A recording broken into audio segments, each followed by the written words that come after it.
Hello my dear friends, welcome back to my channel. कैसे हैं आप लोग? आई होप आप लोग बहुत अच्छे होंगे और आपकी तैयारी बहुत ही अच्छी चल रही होगी। आज हम लोग डिस्कस करने वाले हैं यूजीसी नेट 2025। आपको पता है एग्ज़ाम डेट बहुत ही नज़दीक है, आपके पास अप्रॉक्स कम से कम 2 मंथ बचे हुए हैं, ठीक है ना। और आज हम लोग स्मार्ट स्ट्रैटेजी के बारे में डिस्कस करेंगे। उसके साथ साथ ही बहुत ही इम्पोर्टेंट 7 पॉइंट पर विशेष बात करेंगे कि आपको किन किन चीज़ों पर ध्यान देना है, पढ़ने का क्या तरीका होना चाहिए, किस तरीके से आप जो है फर्स्ट टाइम में ही अपना यूजीसी नेट को क्लियर कर सके। एकदम स्मार्ट वे में आपको पढ़ना होगा, क्या चीज़ें करनी है, क्या चीज़ नहीं करनी है, किस तरीके से प्रिपेयर होना है, ये सारी बातें हम लोग करेंगे, ठीक है। तो चलिए फिर स्टार्ट करते हैं। यूजीसी नेट से संबंधित और भी बहुत सारी वीडियोज़ डली हुई हैं, तो इसकी प्लेलिस्ट में चेक करिएगा, आपको मिल जाएगा और आपकी एग्ज़ाम तक और भी वीडियोज़ आएंगी, ठीक है। तो अगर आप चैनल पर नए हैं तो चैनल को सब्सक्राइब कर लीजिए। चलिए स्टार्ट करते हैं। यूजीसी नेट जो आपको पता है बहुत ही जल्द एग्ज़ाम स्टार्ट हो जाएगा। दिसंबर में आपका एग्ज़ाम है, लास्ट दिसंबर। तो यहाँ पे आप देखिए 2 मंथ आपके पास अप्रॉक्स मिनिमम 2 मंथ बचे हैं। क्या चीज़ आपको करना है, किस तरीके से करना है, क्या होना चाहिए जिसके अकॉर्डिंग आप जो है कट ऑफ क्लियर कर पाए, ठीक है। सबसे पहली बात अच्छे समझिएगा, सबसे पहली बात ये है कि आपको अपना फाउंडेशन स्ट्रॉन्ग करना होगा, ठीक है। तो आपको अपना फाउंडेशन जो है स्ट्रॉन्ग करना है, यानी आपको अपना सिलेबस, अभी भी अगर जिन लोगों का सिलेबस बचा हुआ है या आपको ऐसा लगता है कि आपको वो सिलेबस कंप्लीट नहीं, क्योंकि आपको पता है अप्रॉक्स जिसका जो भी सब्जेक्ट है उसमें यूनिट्स दी हुई हैं, जैसे 10 यूनिट, तो उन सभी यूनिट को आप टच करें, क्योंकि प्रॉपर जो यूनिट्स है सभी यूनिट से आपके क्वेश्चंस बनेंगे, ठीक है। तो आपको सिलेबस का कोई भी सेक्शन छोड़ना नहीं है।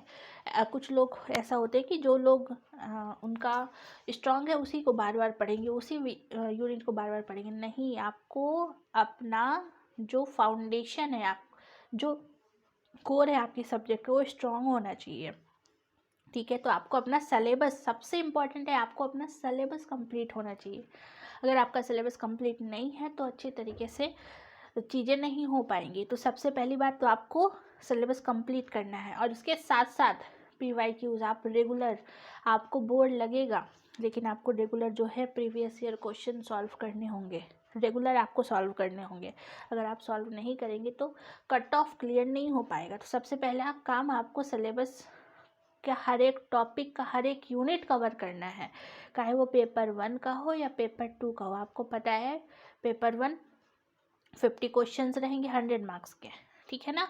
पेपर 2 तो आपको पता है 100 क्वेश्चन 200 मार्क्स के, लेकिन दोनों मतलब सिलेबस का एकदम पकड़ के सारे चीज़ों को, एक एक पॉइंट्स को कवर करना है। अपने सिलेबस का डीप एनालिसिस करिए आप लोग। पहला पॉइंट है कि अपने सिलेबस को एनालिसिस करें।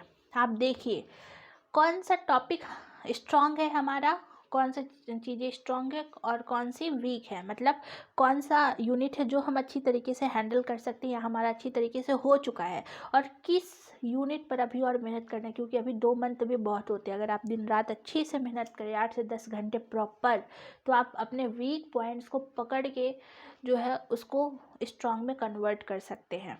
तो आपको ये करना ही होगा, बहुत इम्पॉर्टेंट है ये करना। तो सिलेबस का एनालिसिस बिल्कुल बहुत ही अच्छी तरीके से करें। साथ ही साथ अपना स्ट्रॉन्ग टॉपिक जो है उसको देखें कि ये टॉपिक है, तो ये स्ट्रॉन्ग वाले टॉपिक जो है उसको रिवीजन के लिए रखें। जो वीक पॉइंट है आपका या फिर जो ऐसे यूनिट जो आपने अभी तक टच ही नहीं किया है, पहले उसको कवर करें, क्योंकि सिलेबस कंप्लीट होना बहुत इम्पॉर्टेंट है, ठीक है। तो पहला काम आपको सिलेबस का एनालिसिस करना है। अपने पास सिलेबस का जीरोक्स रखें, उसको चेक करें कि कौन कौन सा टॉपिक हमारा स्ट्रॉन्ग है या फिर हम इसको बहुत ही कम समय में पढ़ के अच्छे से रिवीजन कर सकते हैं, उसको साइड कर दीजिए और सबसे पहले अपना वीक पॉइंट्स को उठाइए, क्योंकि अभी टाइम है, पहले इसको कवर करिए। स्ट्रॉन्ग पॉइंट का रिवीजन आपको अच्छी तरीके से करना है। इस तरीके से आप अपना टारगेट सेट करिए कि मैं ये यूनिट 1 हफ्ते में ख़त्म कर लूँगी, मतलब जितना भी समय है आपके पास कि आपको क्या करना है, किस तरीके से करना है, तो अच्छे से समझिएगा। जो भी वीक पॉइंट्स है आपके, जिसके जितने भी यूनिट बचे होंगे, वीक पॉइंट जो भी है, तो उस यूनिट को आप कम से कम 4 दिन या 5 दिन अपने अकॉर्डिंग लगाइए। 4 दिन या फिर 5 दिन आप अपने अकॉर्डिंग लगाइए कि हमको 4 दिन के अंदर ये एक यूनिट जो है मेरा वीक पॉइंट, इसको ख़त्म करना है हर हाल में, भले आपको दिन रात पढ़ना पड़े, ठीक है ना। या 5 दिन देने हैं, 5 दिन दीजिए आप, ठीक है। सिर्फ उसी को अच्छे तरीके से कवर करिए। 1 हफ्ते देख सकते हैं अगर आपका, अब ऐसा नहीं कि आप एक यूनिट को जो है 1 हफ्ते दें, ऐसा आप करेंगे तो फिर आपके सिलेबस नहीं हो पाएगा।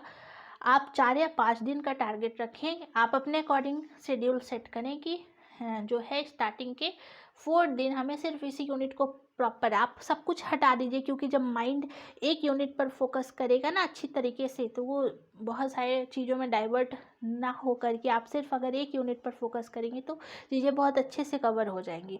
और जब आप स्टार्ट करें वो यूनिट 4 दिन का, तो उससे रिलेटेड PYQs भी सॉल्व करें, उससे रिलेटेड प्रीवियस ईयर क्वेश्चन के साथ साथ मॉक जितना हो सके उस टॉपिक का मॉक भी लगाएं, साथ ही साथ जहाँ से क्वेश्चन मिले क्वेश्चन भी सॉल्व करें।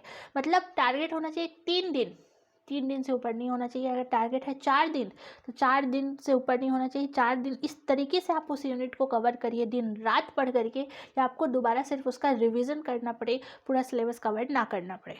तो इस तरीके से आप एक यूनिट उठाइए और अच्छी तरीके से सब कुछ कवर कर लीजिए। आप अपने अकॉर्डिंग सेट करिए, क्योंकि वो आपको ही पता होगा कि आपको कौन सा सेक्शन वीक है, कौन सा स्ट्रॉन्ग है। स्ट्रॉन्ग सेक्शन के पॉइंट्स अलग कर लीजिए, और स्ट्रॉन्ग सेक्शन जो वीक सेक्शन 1 महीने के अंदर, इस वीक सेक्शन को आपका टारगेट होना चाहिए कि वीक सेक्शन हम पूरा 4-4, 5-5 दिन दे करके पूरा ख़त्म कर लेंगे। यानी 1 महीने में आपका पूरा सिलेबस ख़त्म करना है हर हाल में। अब ऐसा नहीं है कि आपका कुछ भी रेडी नहीं है, 1% भी नहीं, तो आप बैठें और नहीं। ये उन लोग के लिए जो उन लोग का कुछ ना कुछ प्रिपेयर है पहले से, ठीक है। चलिए, और जिन लोगों को कुछ भी प्रिपेयर नहीं, वो लोग को अपना पूरा सिलेबस ही ख़त्म करना होगा अच्छी तरीके से, वो भी कर सकते हैं, ऐसा नहीं है, बहुत कुछ किया जा सकता है। तो ये आपको पहला पॉइंट आई होप समझ में आ गया होगा। दूसरा पॉइंट, रिसोर्सेज ऑफ एग्ज़ाम, ठीक है ना। बुक्स, कोर्स, कोचिंग, क्या सिलेक्ट किया जाए।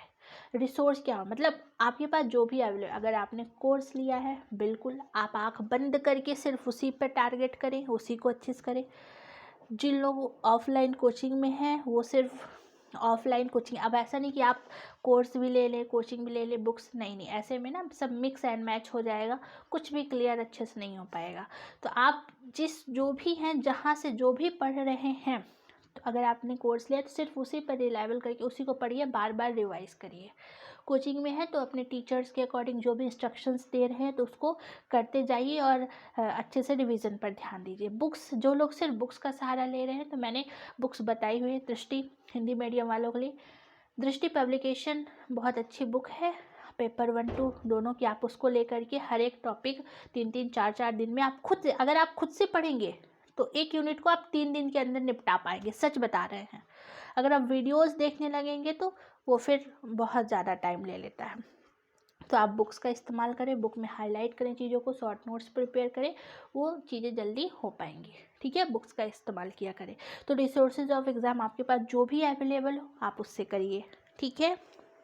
देन आगे की बात करें, आपका रियलिस्टिक टाइम टेबल होना चाहिए कि मुझे हर हाल में 50 डेज़ के अंदर, जो लोग ये, अब उन लोगों के लिए जो लोग पहली बार सिलेबस को उठा रहे हैं, 50 दिन के अंदर हर हाल में हमें सिलेबस को कवर करना है। हर यूनिट को आप 5-5 दिन दीजिए, 4-4 दिन दीजिए, लेकिन कवर करिए। छोटा यूनिट है 4 दिन, बड़ा यूनिट है 5 दिन। आप लिखिए कि मुझे इस 4 दिन 5 दिन में और कुछ पढ़ना ही नहीं है, सिर्फ इस टॉपिक या इस यूनिट के अलावा कुछ भी नहीं पढ़ना है।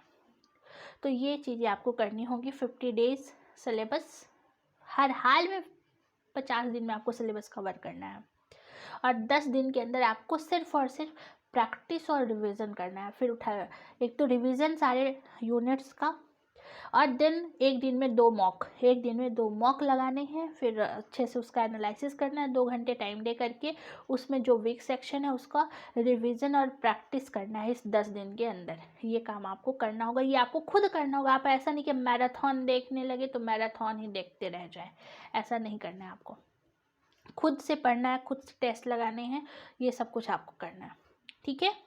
तो वो टाइम टेबल आप खुद क्रिएट करेंगे कि आपको कौन से यूनिट कब करना है, कितने दिन में करना है, लेकिन 50 दिन के अंदर आपको सिलेबस को कवर करना है। फिर चौथा पॉइंट है आपका प्रीवियस ईयर क्वेश्चन पेपर।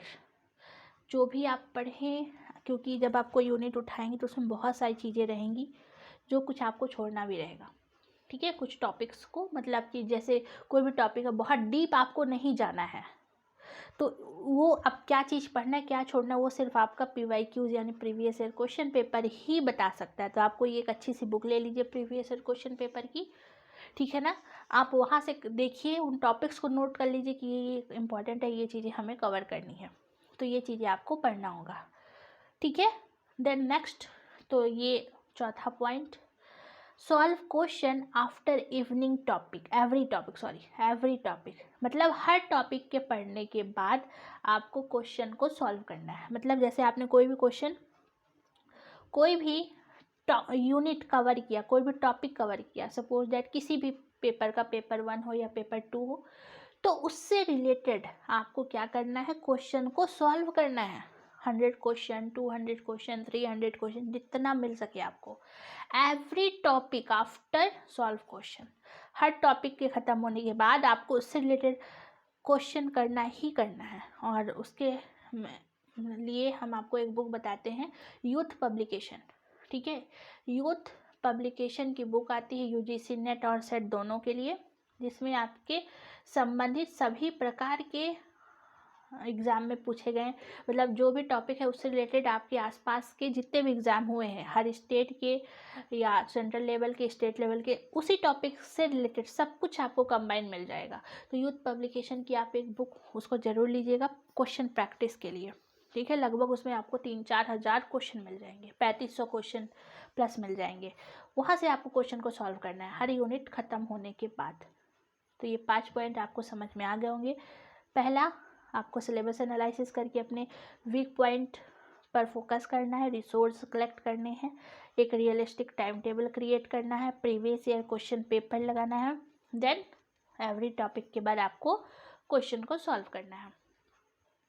अपनी गलतियों को सुधारें, डीप एनालिसिस करें। जब आप मॉक लगाएंगे तो उसका एनालिसिस अच्छे से करें, आपका जो भी वीक पॉइंट है उसको देखिए क्या है, आपको डीप एनालिसिस करना होगा। और जब आप मॉक या क्वेश्चन सॉल्व कर रहे हैं तो जो आपसे नहीं बन रहा है तो वो देखेंगे आपकी कहाँ मिस्टेक्स है, तो डीप एनालिसिस करें, आप एकदम अच्छे से देखें कि कहाँ हम गलतियाँ कर रहे हैं और उसको सुधारें। आप मॉक लगा रहे हैं, आपके अगर 60 क्वेश्चन सही हो रहे हैं और 40 क्वेश्चन गलत हो रहे हैं, तो ये 40 क्वेश्चन कौन से टॉपिक के गलत हो रहे हैं, कौन से सब्जेक्ट के, कौन से यूनिट के हो रहे हैं, आप उसका डीप एनालिसिस करिए और उसको सुधार करिए। तो ये 6वां पॉइंट, ठीक है। और 7वां पॉइंट है आपका smart work, follow study plan. हमने बताया 50 दिन आपका टारगेट होना चाहिए कि 50 दिन के अंदर हर हाल में हमें सिलेबस करना ही है। स्टार्टिंग के 30 दिन के अंदर जो आपके वीक पॉइंट्स है, वीक सेक्शन है, उसको कवर करिए। वो आप खुद एक अच्छा सा स्टडी प्लान बनाइए, क्योंकि हम अगर बना के देंगे तो हो सकता हो सबको टाइप के अकॉर्डिंग सूट ना करे, तो आपको खुद बनाना है। पूरे दिन में एक जो है स्टडी प्लान क्रिएट करना है कि मुझे आज एक यूनिट का ये टॉपिक कवर करना है 4 घंटे के अंदर। आप दिन में 4 घंटे दीजिए, 5 घंटे दीजिए, आप जितना दे पा रहे हैं वो पूरा का पूरा आपको करना होगा। देन आप बना लीजिए कि हम जैसे 1 तारीख से लेकर के 5 तारीख तक यूनिट 2 को कवर करेंगे, जो आपका वीक सेक्शन है। और उस 5 दिन के अंदर आपके टेबल पे सिर्फ उसे यूनिट 2 से संबंधित आपकी बुक, आपके प्रीवियस ईयर क्वेश्चन पेपर, आपका सिलेबस और आप उससे रिलेटेड मॉक या बहुत सारे क्वेश्चंस होने चाहिए और हर हाल में, और उसका शॉर्ट नोट्स प्रिपेयर करते हैं, उससे रिलेटेड बुक होनी चाहिए, ठीक है ना। उसको अच्छे से कवर करिए उस 5 दिन के अंदर, जिससे आपको लास्ट टाइम सिर्फ उसका रिवीजन करना पड़े उस शॉर्ट नोट से जो आपने क्रिएट किया है 5 दिन में, ठीक है। तो आप हर यूनिट को 4 से 5 दिन दीजिए। इस तरीके से आपका पूरा सिलेबस हो सकता है और डेफिनेटली हो पाएगा, एग्ज़ाम क्लियर हो पाएगा। आप लोग ही कर, क्योंकि हर कोई भी हो, एग्ज़ाम क्लियर इंसान ही करते हैं और आप लोग एक स्मार्ट स्टडी अपनाइए, स्ट्रैटेजी अपनाइए, जिसको फॉलो करने के बाद आपका डेफिनेटली एग्ज़ाम क्लियर हो पाएगा। आपको एक मतलब लोग पढ़ तो रहे हैं, सब पढ़ रहे हैं, लेकिन किसी के पास कोई अच्छा सा स्टडी प्लान नहीं है किस तरीके से उनको पढ़ना है। एक स्टडी प्लान होना बहुत ज़रूरी है। हम बस चले जा रहे हैं लेकिन रास्ता ही पता नहीं है कैसे पहुंचेंगे, तो भटकाव हो जाएगा, तो पहुंचने में बहुत देरी लगेगी। तो आपका एक स्टडी प्लान होना चाहिए, एक तरीका होना चाहिए कि आपको क्या पढ़ना है, क्या छोड़ना है, ठीक है ना। तो एक स्टडी प्लान आप बैठिए, ये सारी चीज़ें आप नोट कर लीजिए कॉपी में, या स्टडी जहाँ पे स्टडी करते हैं वहाँ पे इसको लिख करके पेस्ट कर लीजिए, ठीक है। ये सारे काम आपको करने हैं। और इसके साथ साथ ही हम कुछ और आपको टिप्स देना चाहेंगे, स्मार्ट स्टडी कैसे करें। देखिए कुछ और 5 से 6 पॉइंट। एक तो जो भी हम बोल रहे हैं वो आपको रेगुलर करना होगा, रेगुलर पेंडिंग वर्क नहीं रखना है। अगर आपने बोल दिया कि इस 5 दिन के अंदर हमें ये यूनिट कवर करना है, कुछ भी हो जाए, कभी भी समय मिले, जितना भी समय मिले, 2 घंटे 3 घंटे, ये मत सोचिए कि मैं सिर्फ 4 घंटे पढ़ूंगा बस, नहीं। आपको यूनिट ख़त्म करने का टारगेट होना चाहिए, ना कि ये कि आज सिर्फ मैं 4 घंटे पढ़ने, नो। यूनिट ख़त्म करना, उसके लिए दिन का 10 घंटे 8 घंटे जितना भी समय लगे आपको देना होगा। तो आपको ये रेगुलर वर्क करना है, कोई भी चीज़ को पेंडिंग नहीं रखना है। अगर गलती से कुछ पेंडिंग है तो उसको अगले दिन एक्स्ट्रा टाइम देकर कवर करें। कोई भी चीज़ पेंडिंग बिल्कुल रखना ही नहीं है, क्योंकि वो ज़्यादा होता चला जाएगा। फोकस्ड वे पे पढ़ाई करें, ठीक है ना। जब आप पढ़ाई करने बैठे तो टाइमर सेट कर लें कि मुझे इतने घंटे में ये टॉपिक को कवर करना है। और उसके साथ साथ प्लीज़ आप फ़ोन का इस्तेमाल थोड़ा सा कम कर दें, सोशल मीडिया से कट ऑफ हो जाए, और रिश्तेदारों से तो बिल्कुल ही दूर हो जाए, क्योंकि सबसे ज़्यादा ब्रेन वॉश आपके रिलेटिव ही करते हैं, उनसे दूर हो जाए। फ्रेंड सर्कल से थोड़ा दूर रहें, ठीक है ना। इन चीज़ों को पे ज़्यादा फोकस करें। उसके बाद जो आप लोग समय वेस्ट करते, किसी का कॉल आ गया, आपने 5 मिनट के लिए उठाया और वो कब आधे घंटे 40 मिनट 30 मिनट हो जाते हैं, वहाँ आप देखिए, आप एक डायरी बनाइए, आप देखिए आपका समय कहाँ वेस्ट हो रहा है। उसको थोड़ा सा भी से लेके एग्ज़ाम तक कम कर दीजिए। आप थोड़ा कम बाहर जाइए, जितना हो सके लोगों से कम मिलिए। जितना आप लोगों से कम इंटरेक्ट होंगे उतना आपका टाइम सेव होगा। जहाँ भी हो सके टाइम जो है सेव करके रखें। अगर कोई भी यूनिट आप स्टार्ट कर रहे हैं तो आप उसको एंड करें। ये सिर्फ यूनिट के लिए नहीं, कोई भी काम, लाइफ का कोई भी काम अगर आप स्टार्ट कर रहे हैं तो उसको एंड ज़रूर करें। अगर आप नेट का एग्ज़ाम दे रहे हैं, नेट हो या सेट, दोनों के लिए काम करेगा, नेट हो या सेट, अगर आप एग्ज़ाम दे रहे हैं तो आप उसके सिलेबस को स्टार्ट करने के साथ साथ उसको ख़त्म करके ही एग्ज़ाम में बैठे। तो आपके पास फुल कॉन्फिडेंस होना चाहिए अच्छी तरीके से कि मैंने जो सिलेबस है वो कवर किया है, जो होगा हम कर लेंगे अपने अकॉर्डिंग। कॉन्फिडेंस अपने अंदर लेके आइए, और वो कब होगा, जब आपका सिलेबस कवर होगा, ठीक है ना। और हमेशा प्रेजेंट में रहिए। पास्ट में क्या हो चुका है उसको भूल जाइए। फ्यूचर में क्या होने वाला है, अरे नौकरी नहीं लगी तो क्या होगा, या ये एग्ज़ाम नहीं निकला तो क्या होगा, सब कुछ छोड़ दीजिए। आपको सिर्फ प्रेजेंट में रहना और हमेशा पॉजिटिव के साथ, पॉजिटिविटी के साथ रहना है कि सब कुछ अच्छा होगा, बेटर होगा, जो हम पढ़ रहे हैं वही एग्ज़ाम में आएगा। प्रेजेंट रहना होगा अभी। तो ये सारी चीज़ें आपको फॉलो करनी होगी, स्मार्ट स्टडी करनी होगी आपको, तब जाकर के आपका जो ये एग्ज़ाम है क्वालिफाई हो पाएगा, ठीक है। तो अगर आपको कोई भी प्रॉब्लम हो, किसी भी प्रकार से कोई डाउट हो, तो नीचे कमेंट में ज़रूर बताएं। ये मैंने सोचा आपके लिए थोड़ी सी चीज़ें लाई जाए जो आपके लिए हेल्पफुल हो। अगर आपको ये वीडियो पसंद आए और मेरी मेहनत पसंद आ रही है आपको, क्योंकि मेरा उद्देश्य सिर्फ और सिर्फ पढ़ाना नहीं है, इस चैनल पर आपको मोटिवेट करना है कि आप पढ़िए, ठीक है ना। और आप ज़्यादा से बुक का इस्तेमाल करिए। वीडियोस आप देख रहे हैं बहुत अच्छी बात, लेकिन आप बुक का इस्तेमाल करिए, पेन का इस्तेमाल करिए, किताबों का इस्तेमाल करिए, नोट्स बनाइए। ये ज़्यादा रियलिस्टिक चीज़ें होती हैं एक रिवीजन के लिए भी, और आने वाले कोई भी एग्ज़ाम हो उसके लिए। और ये तो ठीक ही है, लेकिन मेरा उद्देश्य है कि आप घर बैठे कहीं भी हैं जो भी कर रहे हैं, आप खुद से पढ़ाई करके एग्ज़ाम क्लियर कर सकते हैं। आपको कहीं किसी कोचिंग या कहीं आउट ऑफ एरिया जाने की ज़रूरत नहीं है, ठीक है। आप जहाँ भी हैं, जो भी कर रहे हैं, बेशक आप, ये कोई नहीं देखता है कि अमीर है गरीब है क्या है कैसे पास सोर्सेज है नहीं है, ठीक है। आप जो है कुछ भी है, कहीं भी आप एग्ज़ाम क्वालिफाई कर सकते हैं। बस होना चाहिए आपके पास एक स्मार्ट स्टडी करने का तरीका और एक अच्छा सा प्लान कि आपको क्या चीज़ें कब करनी है। ठीक है, तो आई होप आपको हमारी ये बातें समझ में आ गई होंगी। कोई भी प्रॉब्लम हो नीचे कमेंट में बताएं और वीडियो को प्लीज़ लाइक करें। जो लोग पहली बार जुड़े हैं उसको चैनल को सब्सक्राइब कर लें और फिर मिलते हैं ऐसे ही नेक्स्ट वीडियो में। Thank you so much. जय हिंद।